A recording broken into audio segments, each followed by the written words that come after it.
about, quite simply, my story. So it's called Design Story.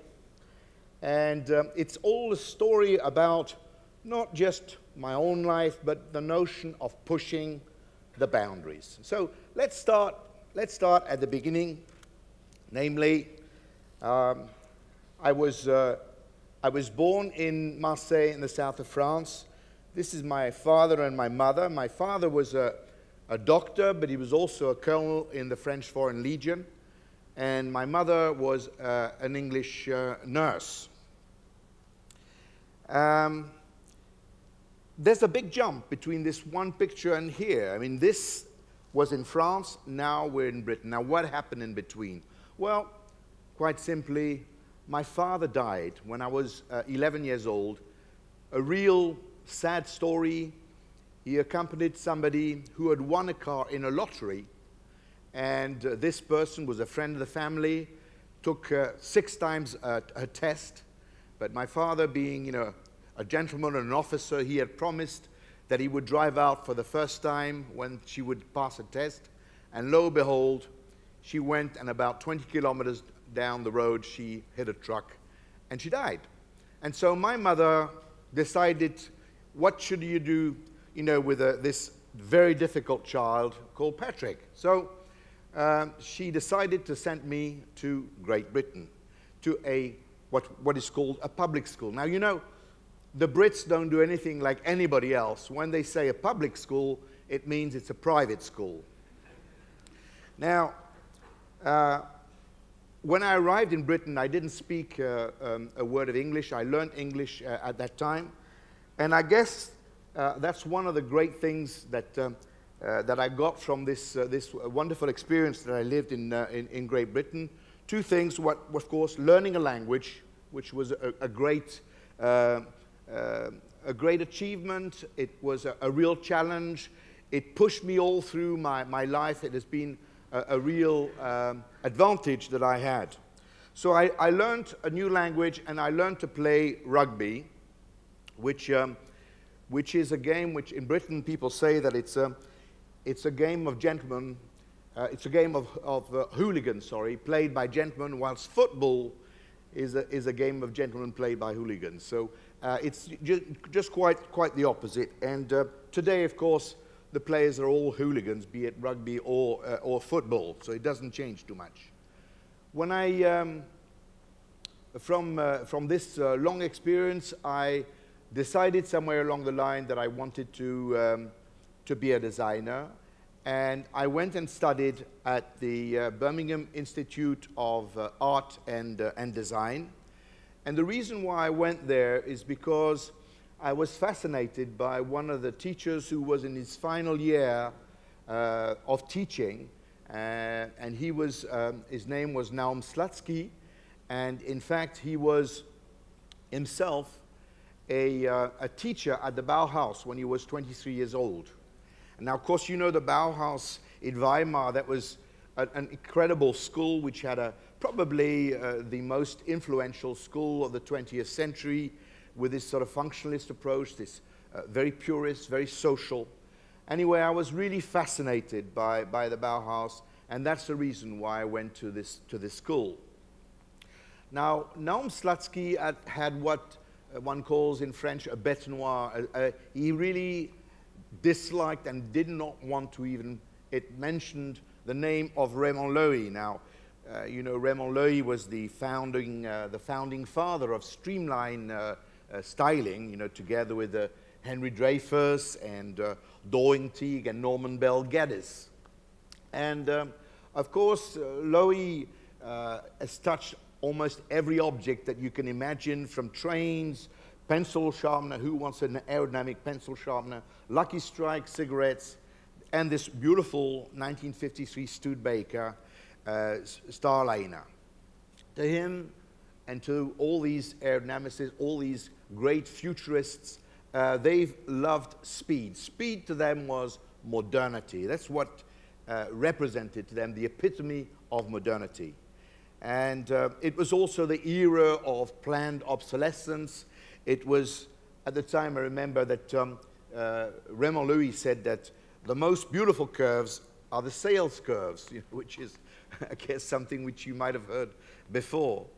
And basically, in the world of design, there were these two worlds that cohabitated between, on the one side, what you might call styling, and represented here by this drink fountain from Coca-Cola, again, another Raymond Loewy design, and this design approach, so styling versus design.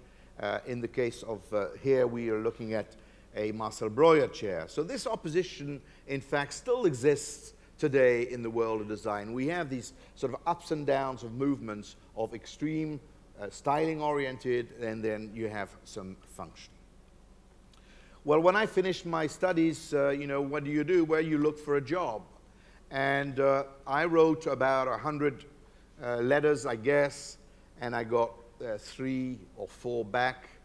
In fact, most of the offers that were made to me, I had to make a choice. Either my salary would cover my, my house, or rather my flat, or it would cover my food. But there was not enough of a salary to cover both food and lodging. But there was one company that gave me a job, which is a company called Simca, which I joined in 1967. And this was the only company that offered me a salary which allowed me to feed myself and also to have a roof over my head. So this is, in fact, the very first job that I did. Well, not the car, because the car was designed by Giugiaro. I designed the hubcap, but I think you probably all looked at the hubcap. I can understand. I can understand. So after this extraordinary experience, I left. I didn't stay there too long. In fact, I only stayed 9 months. And I moved on to Ford Motor Company. And I went there, and it was really a time where I spent so much time in Ford. I spent 17 years. And I began as a designer, and I left as head of design in Germany. I lived in England and in Germany, then back and forth in the United States. I did projects in Brazil, in Australia, in Japan. So I learned basically everything in Ford Motor Company related to my trade. And in the company, of course, I did a lot of projects. I'll just show you a few. One was the cargo truck, which was Truck of the Year in 1981, and it's still being built 34 years later. And this truck was the first one to have this long side window, which was done for safety reasons, for the driver to be able to see cyclists and pedestrians, so to improve overall the visibility. The other big project that I was involved with was the Sierra. This is, first of all, the concept car, then the Sierra, which was launched in 1982, and which was the first car that returned to this aerodynamic, where aerodynamics became important. It had a very low CD drag factor, and it happened during one of the many energy crises that we had. Then, after a long time in Ford, I left for Ford in Detroit, but unfortunately, or fortunately, I'd reached the top of the ladder, and the next job could only be in Detroit. And Detroit wasn't my idea of the best place to live at the time, and I couldn't see myself just living there for the next 20 years. So I accepted an offer that was made. Because I am a lucky man, I was offered a job to go to the Volkswagen-Audi group, and in fact, I stayed 2 years there. I was offered to become after a couple of years, the first head of design for the group. Before that, they had heads of the various brands, but they had decided, hence the reason why they had hired me, that I would become the first head of all the brands. There was one difficult part, was that this head of the brand meant that you had to live in Wolfsburg. And Wolfsburg was not very exciting. In fact, I changed its name very rapidly and called it Stylingrad. And it's still called Stylingrad, by the way. I worked on several projects, but only remained 2 years. As I said to you, I worked on the Gulf, where we did some rather advanced-looking vehicles and a very classic, and it was, of course, the classic that was chosen. I decided to leave Volkswagen because I was given an offer by Renault, which came out of the blue, just pure luck, just at the point in time where my wife was saying, no way am I going to go and move to Volkswagen. So that was kind of a good thing that had happened at that point.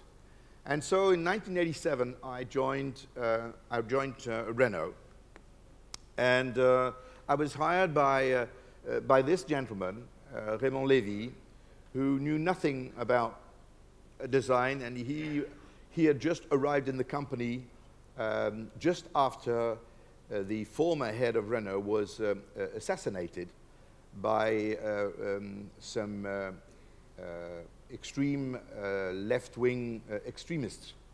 And he hired me, and we had a session, we had an interview in his home, and he said to me, I know nothing about design, you know, because I was telling him about design. He said, well, I know nothing about design. And then at one point in time, he said, oh, yes, well, that's not quite true. We did go to a fair the other month, and we bought a toilet brush, and I was told it was a very designed toilet brush. So I said, okay. So that was the kind of his association was a toilet brush, which was not, I thought, the best start.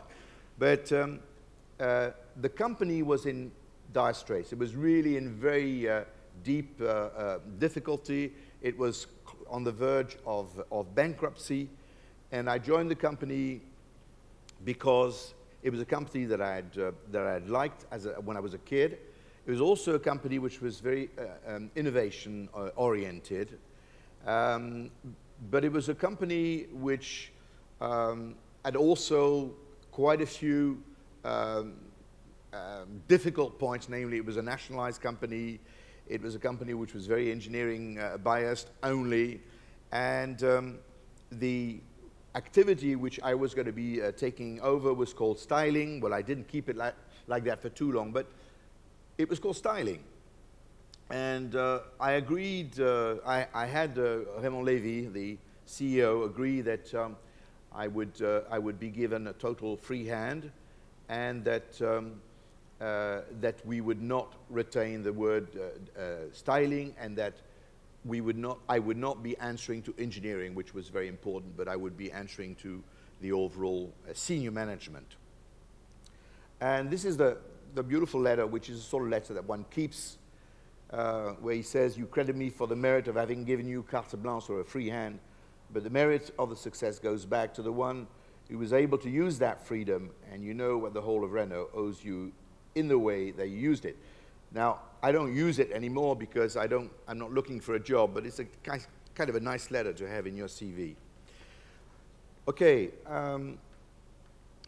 so my big move at Renault was this idea of moving from styling superficially oriented towards doing some real design work, the fundamentals, going into the package, going into questioning, working on the functional aspects, working on legibility, when all the issues are related to the design of a vehicle.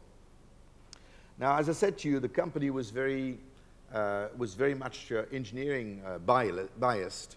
They had an expression which was dressing up the hunchback, which is another way of saying putting lipstick on the pig, you know, which is an expression that we use in the automobile industry when you're working with awful packages like the one that this guy is trying to work on.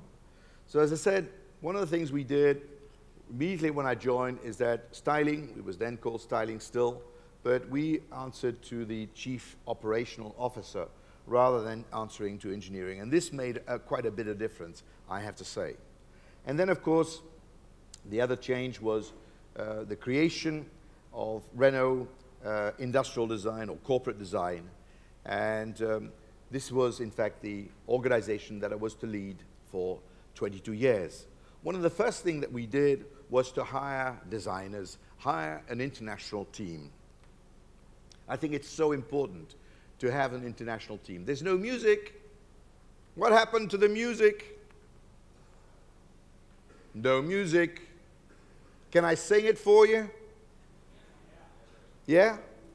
Oh, well, it worked yesterday. It was great. Oh, there we are. You just have to shout it a bit and it works. Yeah, we hired designers.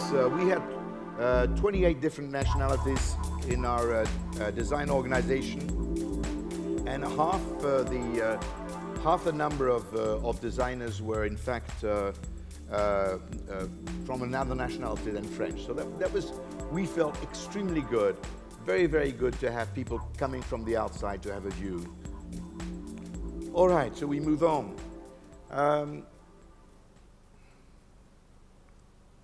You're moving? Okay. The first big change was bringing in a new organization, namely doing something very simple, is creating an advanced design which didn't exist within the group, and then having interior design, exterior design. I put color and trim separately because I thought there was a lot of emphasis which had to be put on color and trim, and then created an activity which was called perceived quality. And this overall made made it for almost 22 years. I mean, it changed a little bit from time to time, but overall it remained that way.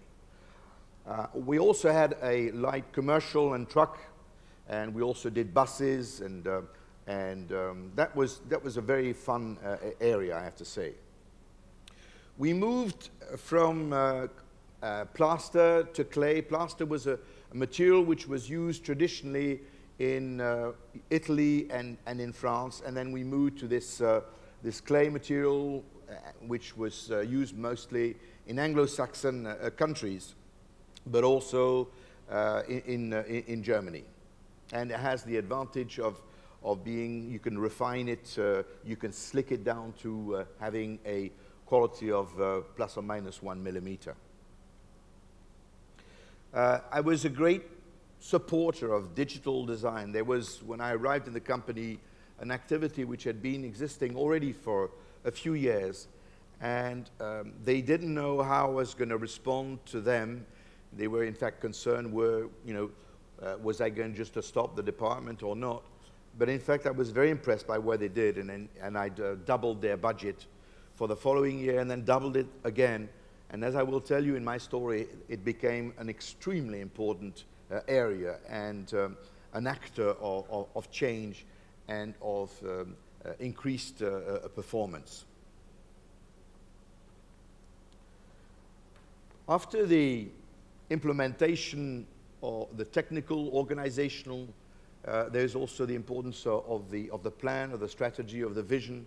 And this began with the 3 phases of design. The first phase began in 1988, and it was oriented towards strong concept, and it lasted 7 years. The search of strong concepts. And what am I referring to? Well, Renault as a company had made some not necessarily beautiful cars, but some really intelligent cars, like the Renault 4, which was the first car to have a hatch. Or the Renault 16, which was a more upper segment, which had a totally modular interior. Or you could say the Renault 5, which was, amongst other things, people made reference to it as being the unisex car, liked by both women and by men. It was the first car also to have plastic bumpers, where the lower part, and now, of course, every car has that. I don't know whether you guys know, but which is the other manufacturer which immediately after the Renault 5 launched a vehicle with plastic bumpers? Anybody know? You can shout out. No, in fact, it was the big Mercedes, the S Mercedes. So interesting. So small car came out with a plastic bumper immediately after Mercedes made this launch. Of course, they did not copy. It was just that we were both working on the same idea. So Move on. Come on, come on. Here we are. The Espace also extremely important. The one-box design minivan, which became a very important segment in Europe.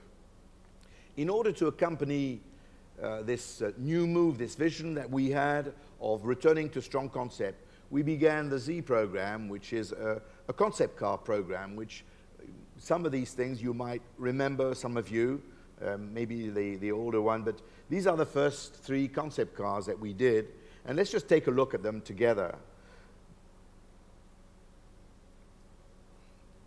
The first one was the Laguna concept, which was a sporty car which had this very motorbike-like interior. It had no windshield, and it had the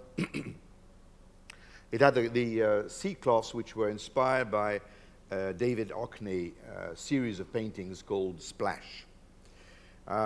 It's a car which I really liked.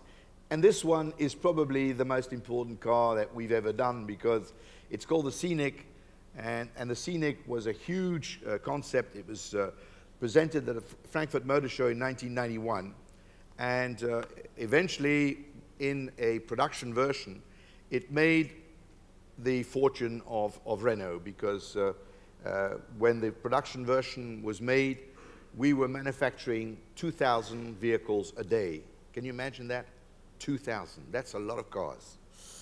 Okay, and this is the last concept car of that series that I wanted to show you. It was called Raccoon. It was a kind of shown in 1993. It was a sort of crazy, amphibious vehicle, a real crossover, which to use that term, because it was a cross between a sports car and an earth-moving tractor, you know, and which is a kind of a strange mixture. It's a bit like these card games, you know, where you mix the tails and the front part of an animal and the back of an animal. It was very much in that kind of idea that we went into. And then we did some other concept cars, which was the Ludo, which were oriented towards searching new ways of mobility. We're in 1994, and we're looking at electrical cars, we're looking at hybrids, we're looking at a very thin, narrow tires with maximum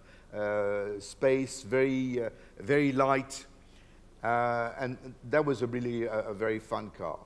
And then we did this one vehicle called the Argos, and the Argos is one of my favorites in terms of design, even though it probably did not lead to a vehicle in the Renault range. But in our search for our new identity, we looked at the Bauhaus era, and in France there was an equivalent which was called l'Esprit Nouveau, very much influenced by Le Corbusier, who was a member of that, a founding member. And we came out with this extremely simple shape, very memorizable. As I said to you, unfortunately, we decided that this was not really us. It was not the epitome of French design, but somebody thought it was a good idea, and you know, the guy who designed that vehicle is a man called Freeman Thomas, and a few years later, he left went back to the United States, and he told the story how this happened. You know, that he was given all his gear, and he was told to go home and redesign the car. You know, and this is exactly what he did. Okay. Twingo. Twingo is my best story, I guess. It's an intelligent little car. It was a very difficult car to sell to management. When I showed the model to the president, I said to him, you know, this is not a car which you, when you go home in the evening, and if it's raining outside or it's cold, you don't leave it in the street. You put it under your shawl, you take it and you put it in front of the fireplace. And, you know, the members of the management, senior management said, this guy is going to be fired, you know, because I was new in the company. But he liked that, you know. He thought, oh, yeah, I understand what you mean. Very difficult because of market research.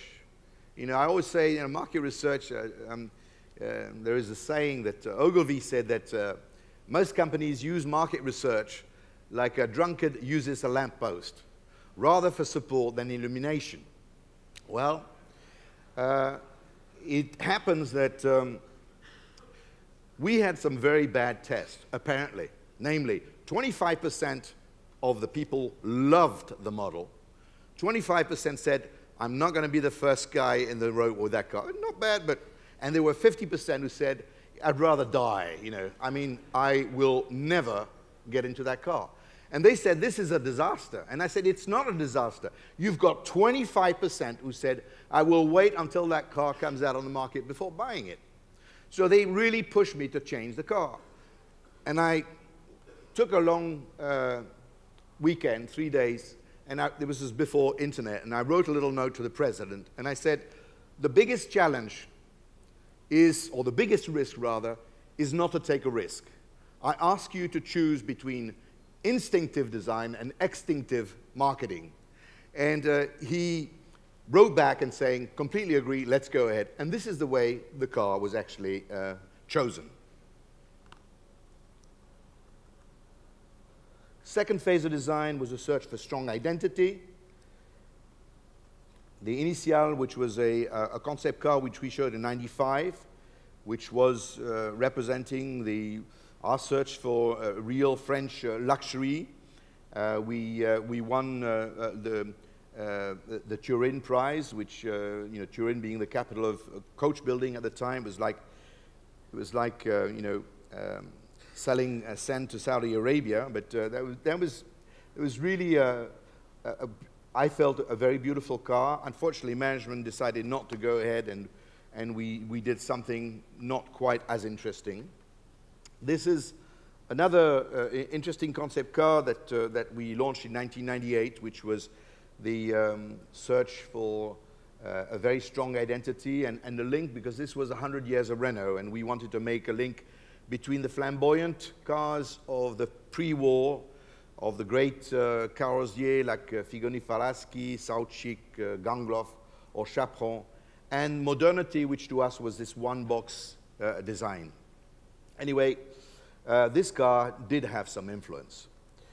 And then we worked on our first SUV, which was Koleos, which was a one-box Koleos with a very great search for simplicity. I've always been very, very much of a fiend for, I love simplicity in design, clear lines, and not overdoing things. Then we did a concept car called Talisman, which was really oriented towards interior design and the search for a totally simple interior, clear legibility, intuitive design. And I wrote a book on this and called it Touch Design. And I used the word simplexity, which is the contraction of simplicity and complexity. And the idea behind it is to make things as simple as possible, despite the fact that you accept the complexity of the technology, but not doing it at the customer's expense. And some of the production car, well, this is the car which Scenic, which was built at 2,000 a day. It was a real blockbuster. It was the first mid-size family van, affordable, available on the market. And I'll show you just a few more very quickly, some of the cars, just to show you the link between the concept cars and a production car. This is the Megane, which was a car which was produced and was in fact a car of the year, European car of the year. A Clio V6, which was a very interesting little sports car. The Kangoo, no, sorry, the Spider, that doesn't look like a Kangoo. The Spider, which was a nice car, which the first one didn't have a windshield, just like the first concept car that I showed you. And then, you know, people felt that it was a bit annoying when you're driving, you have to take the flies off your teeth, you know. So they said it would be better with a windshield. So we put a windshield. We never actually put a roof on it. And it's a real collector's car today. And then the Kangoo, which was a small van with the first one with the slidable doors on both sides. And we felt very strongly that on commercial vehicles, they should be just as good looking. One should apply as much effort to make them as enjoyable as possible. So this was the traffic. I was asked in 1994 to go and make a conference at a management gathering of all the management of Renault. And I titled my conference, Design a Question of Quality. And it was quite well appreciated. And it so happens that just a little later in that year, Louis Schweitzer, who was then the new chairman of the board, asked me, I was not working directly for him, but for his number two, and he asked me to come and see him in the month of July, just before the vacation, and he said, our corporate executive vice president is going to move from the one responsible for quality, and I would like to offer you that job.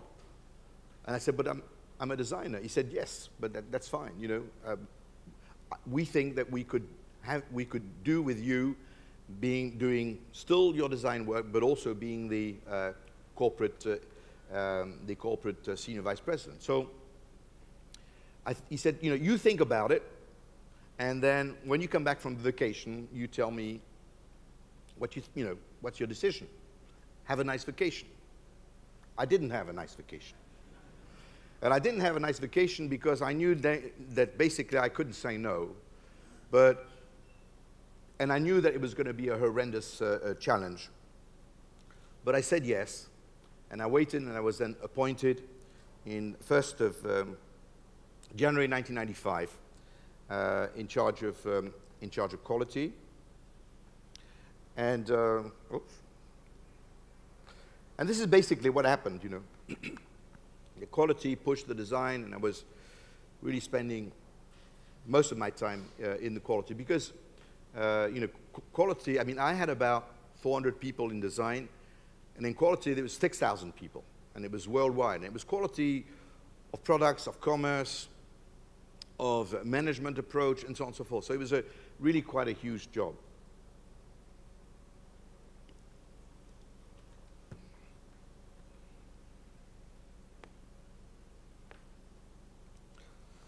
So this is what Monday morning board meetings look like.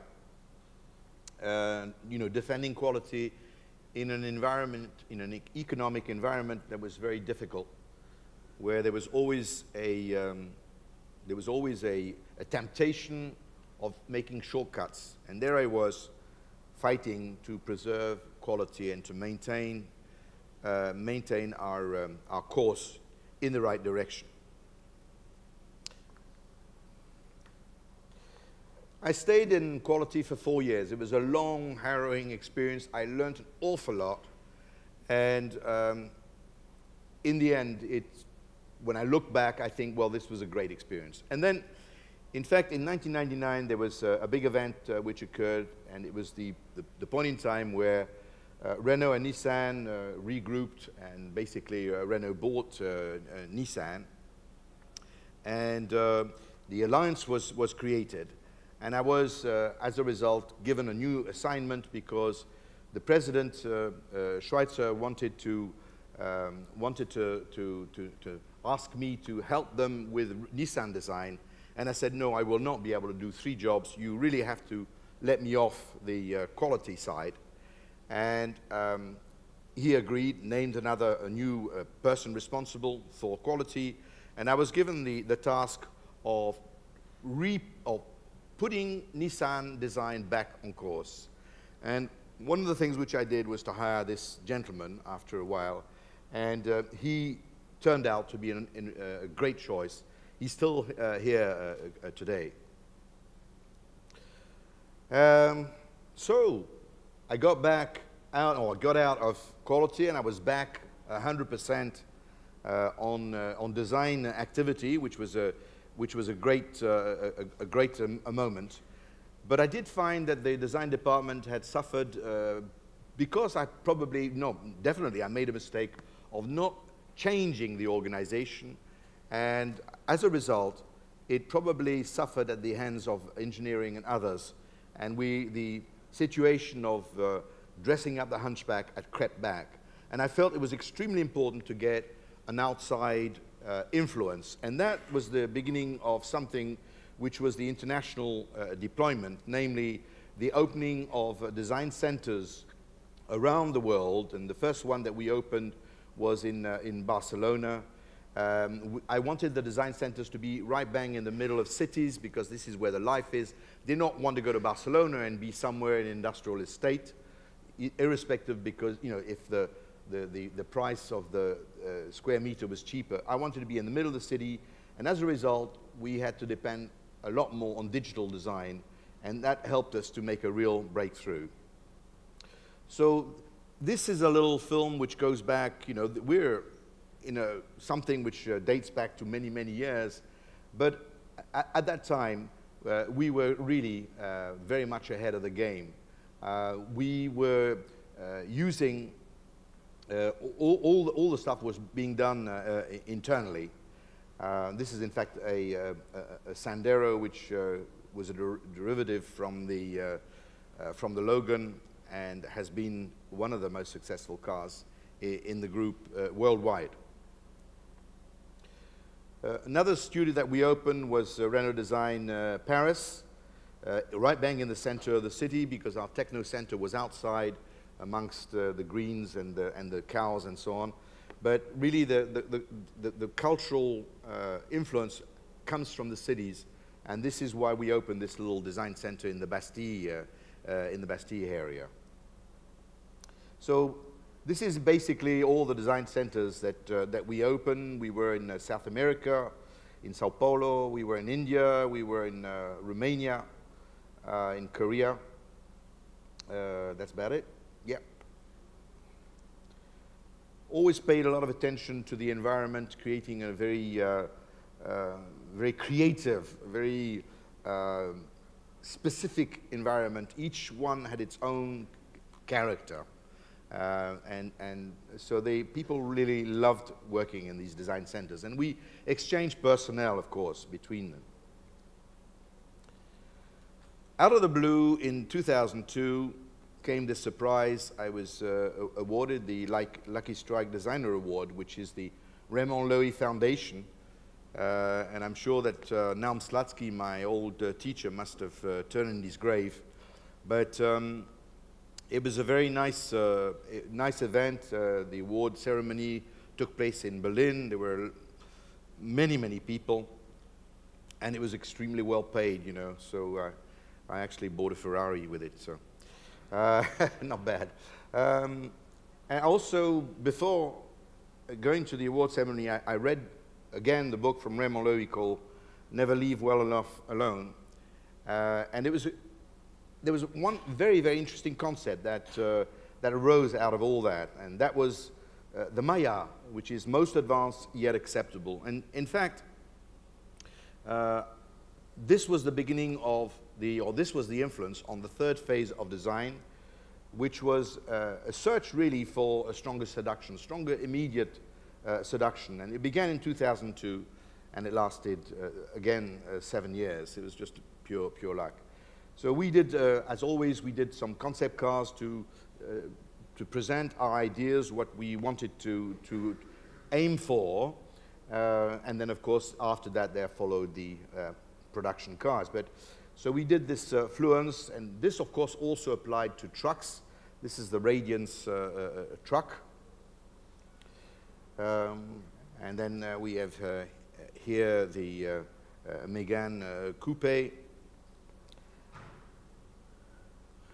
Now, the concept cars are done basically 100% in-house by the design department. We did also, of course, quite a few production cars with this influence, with the Scenic 3, which was very successful, the Laguna Coupe. And we also did some very funky and interesting vehicles, using a lot of them being developed in our small design centers, using different innovative approaches, including design thinking, with, for example, the Twizy, which was which is still being built today and a rather fun vehicle. Carlos Ghosn came came back to Renault. He was the head of Nissan at the time that Louis Schweitzer decided to leave. And he came back from Japan, became the new CEO of both Renault and Nissan. Myself, I wanted to retire at that point. He said, no, you stay. I want you to stay for one very strong reason, is that I want you to present me your successor. And I said, well, I have one. He said, yeah, but I want to watch him, this guy. And in any case, what I want you is to propose 2 people from inside and 1 from outside. So that was one of the things. And he also launched an unbelievable program of making 26 models in 4 years. Now, to be able to do this, fortunately, we had invested so much in new design development process with a digital, something which we had called G3D, which is a global digital design development used in all our design centers. And I will just tell you a little more about this. Now, this is basically what we did. We moved the development in such a way that we did not have models for a very long period where we would be making hand-modeled models. We would not, as we had done in the past, done little scale models and then afterwards done full-size models. Each time it would be 6 people working on that. It would take ages and ages. Instead of that, we kept all the early phases purely in digital. We equipped ourselves. We had large 6-meter screens. We had all the technology for doing films in movement and so on and so forth. And then we kept the hard models, developing real 3D models during the period after the Go with 2, because basically in design development you start with 100 proposals, sketches, and then you make 7 to 8 full-size models. And then at one point there is Go with 2, and then you perfect these 2 models, and then there's Go with 1, and then that's good. That's the one that goes into production.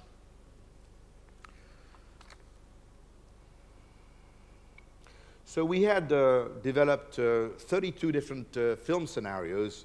Some were real-life environments, others were digital environments. Now you look at these things, but you have to remember we're in 2005. So this is 10 years ago. And we had this is kind of a film where you get things screwed up. That's when I'm taking the helm. That is something, isn't it? Okay.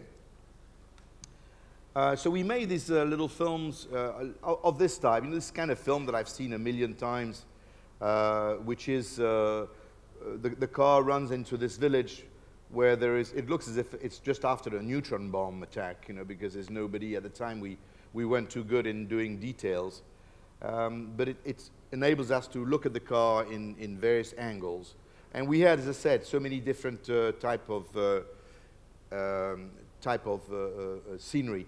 Let me show you how we constructed this. It's very much like a film set. You start with a wire mesh, and then you start building it up in various phases with the detailing, and then you position your camera, and of course you can choose the height, and you can adapt it and change it, which is one of the advantages when it's 100% digital.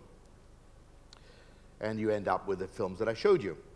Now, we also had another film where we actually digitized 2 kilometers of a motorway, and were then able to compare 2 models at a time, and you could run the cars at whatever speed you wanted. There's no radars or whatever, and you could slow them down, or we didn't. We tended to make them go as fast as we could. So here we are. So this digital, this G3D, had an enormous impact, because it allowed, within the given number of designers, to design 3 times more vehicles than in the past. It allowed to shave off 20 weeks on the development time, and it helped us to reduce by 51% the design entry ticket. Okay, one thing which I want to talk to you about is one of the big challenges of, for designers is when you have a big design team, you hire all the best guys. How do you keep them bubbling and creative? Not that you have they don't reach the peak when they've joined the company and then they just go down. And we invented this, this program, which was Trend Missions, where we took little groups of 6 or 7 designers in various places, be it the Milan Fair or visiting cities. We've been to all the cities in, we've been to all the countries in Scandinavia, for example. But we went also to Moscow, we went to Tokyo, and so on and so forth. And we created little videos, little films, and I want to show you one of them, which was one which we did in Moscow.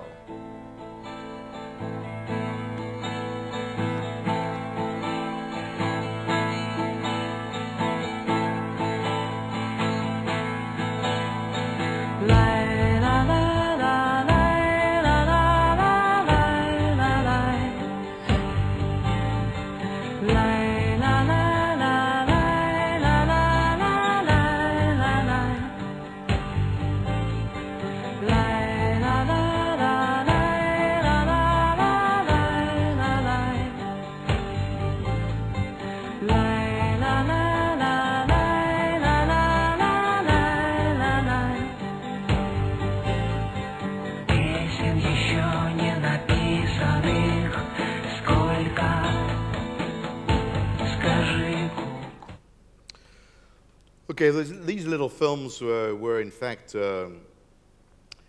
distributed within the company, and they became extremely popular.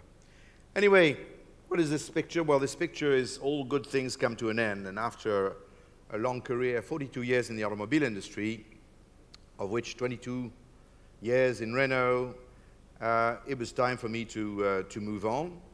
And you know, I had spent some time trying to find my successor, and in fact, found him. This is in fact Lawrence Vananack, who is the current Senior Vice President of Design at Renault. And I thought, well, is this the end? You know, been very active for so many years. And you remember, my name is Patrick Luckyman. Well, just when I left, I was contacted through LinkedIn by the head of a company. And he said, would you be interested to work with us? You know, they built boats, sailing boats, and they said, well, we have a problem with the quality of our boats, you know, the perceived quality, and we think that, you know, our owners, they all drive expensive luxury cars, and they find that our boats are just not at the right level. So I said, okay. So I worked with them.